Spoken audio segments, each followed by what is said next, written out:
What's up guys? In this tutorial, I will show you how to manage startup programs on your Mac to prevent apps from launching automatically on startup. This will help prevent slower boot times, wasted battery life, and potentially a noisy fan.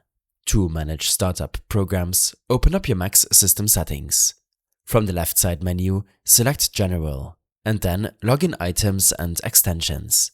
At the top of this list, you can find items such as applications that automatically open when you log into your account. If this list is empty and you want to add startup programs, then click the plus button. You can then select your preferred application.